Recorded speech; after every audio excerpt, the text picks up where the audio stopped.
And ಈ pages ಏನಪ್ಪಾ ಅಂತಂದ್ರೆ, ಫಾರ್ ಎಕ್ಸಾಂಪಲ್ ನಾನು ನನ್ನ ವೆಬ್ಸೈಟ್ ಅನ್ನ ಓಪನ್ ಮಾಡ್ತೀನಿ. ಓಕೆ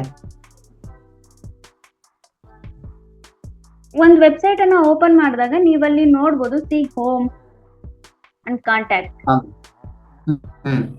ಸೊ ಇವಾಗ ನಾನು ಹೋಮ್ ಪೇಜ್ ಮೇಲೆ ಕ್ಲಿಕ್ ಮಾಡಿದಾಗ ಬೈ ಡಿಫಾಲ್ಟ್ ಇದು ನನ್ನ ಹೋಮ್ ಪೇಜ್. ಸೊ ನನ್ನ ಹೋಮ್ ಪೇಜ್ ಓಪನ್ ಆಗುತ್ತೆ. ಓಕೆ ಕಾಂಟ್ಯಾಕ್ಟ್ ಅನ್ನೋದ್ರ ಮೇಲೆ ಕ್ಲಿಕ್ ಮಾಡಿದ್ರೆ ಇಲ್ಲಿ ನೋಡ್ಬೋದು ಕಾಂಟ್ಯಾಕ್ಟ್ ಪೇಜ್ ಓಪನ್ ಆಗುತ್ತೆ. ಸೊ ಓಕೆನಾ, ಇವನ್ನ ನಾವು ಪೇಜಸ್ ಅಂತ ಕರಿತೀವಿ. ಓಕೆ ಅರ್ಥ ಆಯ್ತಾ? ಇಲ್ಲಿ ಪೇಜಸ್ ಅನ್ನೋದು ಕಾಣ್ತಿದೆಯಲ್ವಾ, ಅದ್ರ ಮೇಲೆ ಕ್ಲಿಕ್ ಮಾಡಿದ್ರೆ ಈ ರೀತಿಯಾಗಿ ನಿಮಗೆ ಒಂದು ಇಂಟರ್ಫೇಸ್ ಓಪನ್ ಆಗುತ್ತೆ. ಪೇಜ್ ಅನ್ನ ಕ್ರಿಯೇಟ್ ಮಾಡಬೇಕು. ಓಕೆ ಸೊ ಇಲ್ಲಿ ಕಾಣ್ತಿದೆಯಾ add new page. Okay madam. So add new page ಮೇಲೆ ಕ್ಲಿಕ್ ಮಾಡಿದ್ರೆ ನಿಮ್ಗೆ ಈ ರೀತಿಯಾದಂತ ಒಂದು ಇಂಟರ್ಫೇಸ್ ಓಪನ್ ಆಗುತ್ತೆ.